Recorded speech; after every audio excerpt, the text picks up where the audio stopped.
हाय। आज हम लोग एक टॉपिक डिस्कस करने वाले हैं और ये टॉपिक मोस्ट पॉपुलर टॉपिक है जो क्लास 12th में हम लोग पढ़ते हैं और इस टॉपिक का नाम है इंटीग्रेशन। कुछ क्वेश्चंस हम इस टॉपिक से अभी हम लोग डिस्कस करेंगे जो आपके अभी रिसेंटली जो बोर्ड एग्जामिनेशन होने वाली है उसके लिए ये काफ़ी फायदेमंद होगी। ओके, जैसे हम लोग एक प्रॉब्लम ले रहे हैं, इंटीग्रेशन में एक टॉपिक हम लोग पढ़ चुके हैं और जिस टॉपिक का नाम है पार्शियल फ्रैक्शंस। बहुत ही मोस्ट पॉपुलर टॉपिक है और इस टॉपिक से रिलेटेड प्रॉब्लम्स हमेशा बोर्ड एग्जामिनेशंस में देखी जाती है। तो आज हम लोग एक टॉपिक डिस्कस करने वाले हैं, method of integration by using partial fractions. तो जैसे एक प्रॉब्लम है,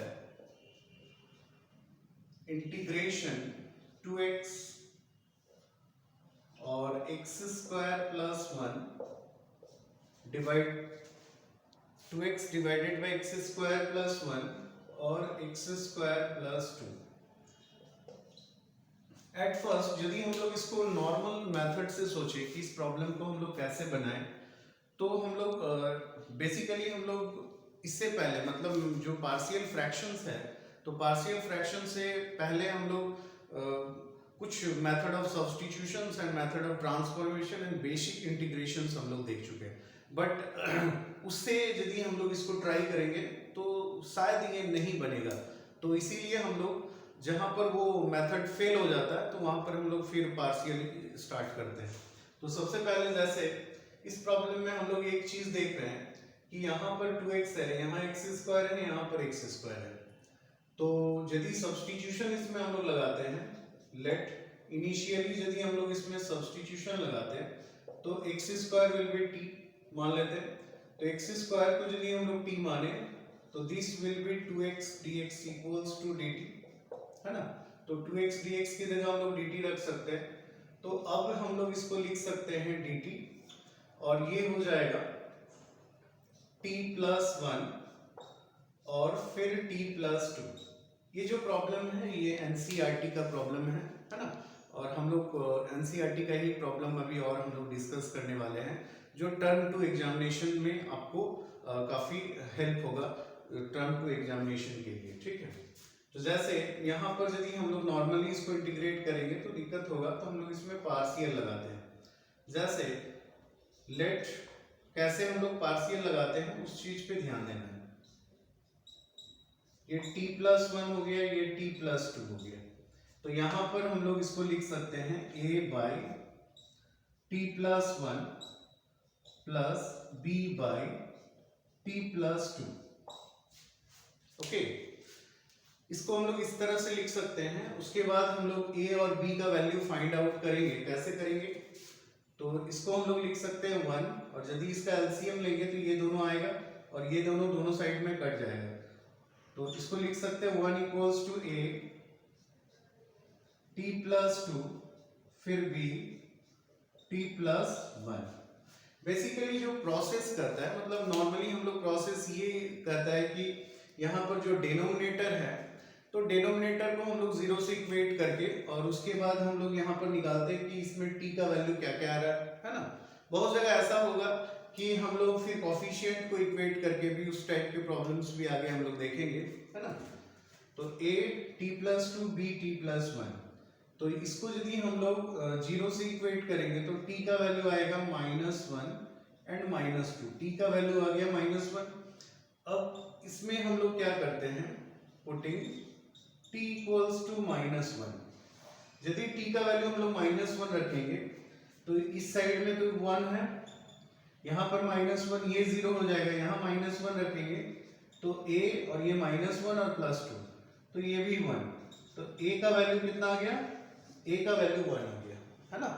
फिर अगेन हम लोग इसमें t का वैल्यू -2 रखते हैं, t का वैल्यू -2 तो इट विल बी 1, ये 0 हो जाएगा। यहाँ पर क्या हो जाएगा b और फिर -2 प्लस 1, तो b इक्वल्स टू हम लोग क्या लिख सकते हैं -1। तो अब ये इंटीग्रेशन काफी आसान हो गया and this method is called partial fractions. बहुत कभी कभी ऐसा होगा कि यहाँ पर तीन तीन एक्सप्रेशंस भी रहते हैं, तो उस टाइप में हम लोग क्या करेंगे, इस टाइप के प्रॉब्लम्स भी आगे हम लोग देखेंगे, है ना। ये a equals to 1, b equals to -1। अब this can be written as, यदि हम लोग इसको लिखें तो इतना इक्वल्स टू इतना, a की जगह 1 और b की जगह -1 इसमें हम लोग रखेंगे, तो this integration can be written as 1/t + 1, a का वैल्यू 1 और dx, फिर b का वैल्यू -1 है ना, तो यहां पर लिखेंगे हम लोग -1/t + 1 dt, है ना। यहां पर ये क्योंकि t में एक्सप्रेशन है तो ये dx नहीं होगा, यहां पर dt होगा। अब ये 1/x के फॉर्म में आ गया, तो 1/x के फॉर्म में हम लोग इसको लिख सकते हैं log mod t + 1, फिर माइनस, ये माइनस तो ऑलरेडी यहां आ चुका है, फिर लिखेंगे हम लोग log mod t + 2, है ना, t + 2, फिर प्लस c। अब देखिए ये जो आया, अब क्योंकि ये सब्स्टिट्यूशन यहां पर किया गया है, तो x² = t, तो t की जगह हम लोग x² यहां पर लेट कर, जो लेट किए थे यहां पर पुट कर देंगे, log x² + 1 माइनस x² + 2, फिर प्लस c। ओके, और इसको हम लोग ये भी लिख सकते हैं, यहां पर एक फॉर्मूला होगा, कौन सा फॉर्मूला, कि log m minus log n, है ना। तो log m minus log n क्या हो जाएगा, log x² + 1 divided by x² + 2 और प्लस c। ये इसका आंसर हो गया फाइनल, है ना। अब देखिए हम लोग ये जो एक प्रॉब्लम हम लोग लिए, ये एकदम बेसिक एनसीईआरटी का प्रॉब्लम है, और बाय यूजिंग पार्शियल फ्रैक्शंस हम लोग इसको सॉल्व किए। सेम एकदम इसी प्रॉब्लम में थोड़ा सा हम लोग चेंज करते हैं, और उस प्रॉब्लम को हम लोग कैसे सॉल्व करेंगे वो भी हम लोग देखते हैं। ओके,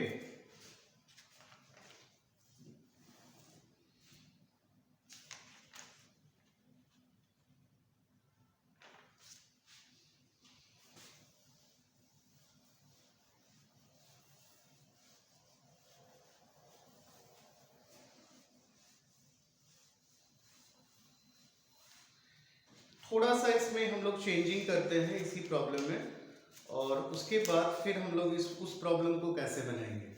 जैसे इसी प्रॉब्लम में दिया हुआ है x² + 1, और यहाँ पर दिया हुआ है x² + 4, और इस जगह पे दिया हुआ है x²। ये भी एनसीईआरटी का ही प्रॉब्लम है ना, और ये काफी बार बोर्ड एग्जामिनेशन में पूछा गया है।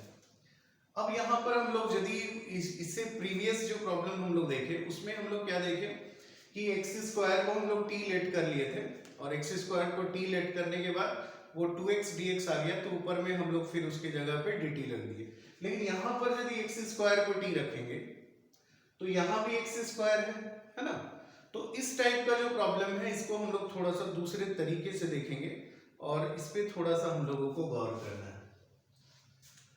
जैसे ये पूरा एक्सप्रेशन में हम लोग क्या देख रहे हैं, ये पूरा एक्सप्रेशन में हम लोग देख रहे हैं यहां भी x², यहां भी x², यहां भी x²। तो हम लोग इसमें करेंगे क्या, सबसे पहले x² को हम लोग y मान लेते हैं। दिस इज नॉट सब्स्टिट्यूशन, ये सब्स्टिट्यूशन हम लोग नहीं कर रहे हैं।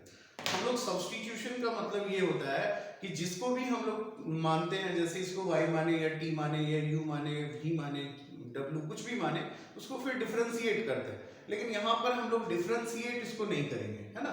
क्या करना है, इस एक्सप्रेशन को हम लोग लिखेंगे y by y + 1 और y + 4। अब ये नॉर्मल एक्सप्रेशन आ गया, मतलब लीनियर एक्सप्रेशन, यहां पर भी लीनियर, यहां भी लीनियर, यहां भी लीनियर, और this can be split by using partial fractions. इसको हम लोग पार्शियल फ्रैक्शंस के द्वारा इसको स्प्लिट कर सकते हैं। कैसे, तो this can be written as a by y + 1 plus b by y + 4। फिर अगेन हम लोग वही प्रोसेस लिखेंगे, a y + 4 b y plus 1। फिर यदि हम लोग इसका डिनोमिनेटर को इक्वेट करते हैं 0 से, इसका डिनोमिनेटर को, तो क्या आएगा, एक बार -1 आएगा, एक बार -4 आएगा। तो यहां पर हम लोग पुट करते हैं y इक्वल्स टू -1, एक बार हम लोग पुट करते हैं यहां पर -1, दिस इंप्लाइज ये 0 हो जाएगा, यहां पर आएगा a, फिर -1 प्लस 4, मतलब a का वैल्यू आ गया -1/3, ये a का वैल्यू आ गया, है ना। अगेन हम लोग इसमें y का वैल्यू -4 पुट करते हैं, y का वैल्यू -4, तो y की जगह पे -4 रखेंगे और ये 0 हो जाएगा, और यहाँ पर क्या होगा b, फिर -4 प्लस 1, तो b इक्वल्स टू क्या होगा, -4 बाय, यहाँ पर कितना आ गया -3, तो b का वैल्यू हो गया 4/3। ये हम लोग क्या देख रहे हैं, ये हम लोग देखें कि this expression can be converted, मतलब can be split by using partial fractions. मतलब इसको हम लोग स्प्लिट कर दिए पार्शियल फ्रैक्शंस यूज करके, एक में -1/3 आया और एक में 4/3 आया, है ना। अब अगेन हम लोग क्या करते हैं, अब हम लोग क्या लिखेंगे कि this expression can be written as, इसको हम लोग लिख सकते हैं y plus 1 and y plus 4, this can be written as, a की जगह पे -1/3, a की जगह पे -1/3, और फिर a की जगह पे -1/3 इंटू 1/y प्लस 1, फिर b की जगह पे हम लोग 4/3 रखेंगे इसमें, तो b की जगह पे 4/3, और फिर होगा 1/y प्लस 2। ओके, ये हम लोग क्या किए, तो this expression can be split, इसको हम लोग स्प्लिट कर दिए दो टर्म्स में, है ना। अब क्या किए, ये जो आया है ना, ये इसके कारण आया है, तो अब सेम एक्सप्रेशन को हम लोग उस फॉर्म में लिखेंगे, सिर्फ y की जगह पे हम लोग क्या रखेंगे, x², है ना, सिर्फ y की जगह पे हम लोग x² रखेंगे, तो ये अब एक्सप्रेशन आएगा -1/3 और 1/x² प्लस 1 dx, फिर आया 4/3 और 1/x², अच्छा y प्लस 4 है ना, y प्लस 4, तो x² प्लस 4 dx। अब ये शायद इंटीग्रेशन काफी आसान हो गया।